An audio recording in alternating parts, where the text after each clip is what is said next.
मित्रांनो, बऱ्याचदा आपण जेवण होऊन उरलेले भाजी पोळी भात असे जेवण फ्रीजमध्ये ठेवून देतो। हेच शिळे अन्न आपण दुसऱ्या दिवशी खातो। कधी कधी तर फ्रीजमध्ये न ठेवलेले अन्न देखील आपण दुसऱ्या दिवशी सर्रास खातो। मात्र असे केल्याने विषबाधा होण्याची शक्यता असते। याच विषबाधेशी संबंधित फ्राईड राईस सिंड्रोम नावाचा जीवघेणा आजार नेमका काय आहे ते आपण या व्हिडिओच्या माध्यमातून पाहणार आहोत। जर आपण या चॅनलवर नवीन असाल तर कृपया चॅनल सबस्क्राइब करा आणि शेजारील बेल आयकॉन प्रेस करा, जेणेकरून सगळे व्हिडिओ तुमच्यापर्यंत येतील।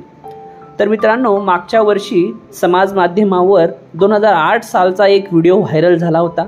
तो व्हिडिओ बेल्जियममधील होता आणि त्यात एका 20 वर्षीय मुलाचा 5 दिवसाचे शिळे अन्न खाल्ल्यामुळे मृत्यू झाल्याचे दाखवण्यात आले होते।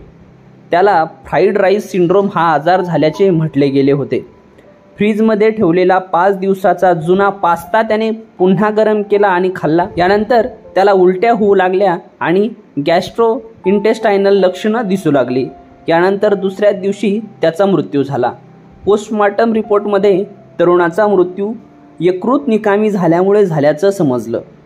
त्याने खाल्लेल्या शिळ्या पास्त्यांमध्ये मोठ्या प्रमाणात बॅसिलस सीरियस नावाचा जीवाणू आढळून आला होता। चला तर जाणून घेऊया फ्राईड राईस सिंड्रोम म्हणजे नेमकं काय। फ्राईड राईस सिंड्रोम हा आजार एक प्रकारची अन्नातून होणारी विषबाधा आहे। आपल्या वातावरणात आढळणाऱ्या बॅसिलस सीरियस या जीवाणूमुळे हा आजार होतो। योग्य पद्धतीने न ठेवलेल्या शिजवलेल्या अन्नात या जीवाणूची वाढ होते।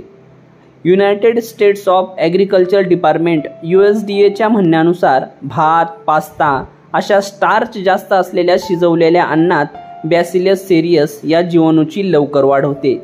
या जीवाणूच्या वाढीसाठी साधारण 40 ते 140 डिग्री फॅरेनहाइट तापमान अनुकूल असते। बॅसिलस सीरियस या जीवाणूमुळे फ्राईड राईस सिंड्रोम म्हणजेच विषबाधा होते आणि या जीवाणूमुळे एकूण 2 प्रकारचे आजार होतात। एका प्रकारात उलट्या होतात तर दुसऱ्या प्रकारच्या विषबाधेत अतिसाराचा त्रास होतो। फ्राईड राईस सिंड्रोम झाल्यानंतर बरेच लोक बरे होतात, मात्र ज्या लोकांची प्रतिकारशक्ती कमी असते असे लोक मात्र यामुळे मृत्युमुखी देखील पडू शकतात।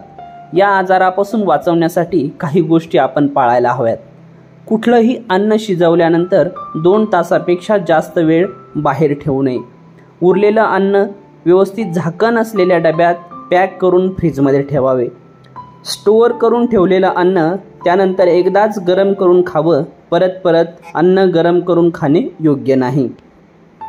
उरलेले अन्न फ्रीजमध्ये ठेवल्यानंतर 2 दिवसापेक्षा जास्त वेळ झाला असल्यास ते खाऊ नये।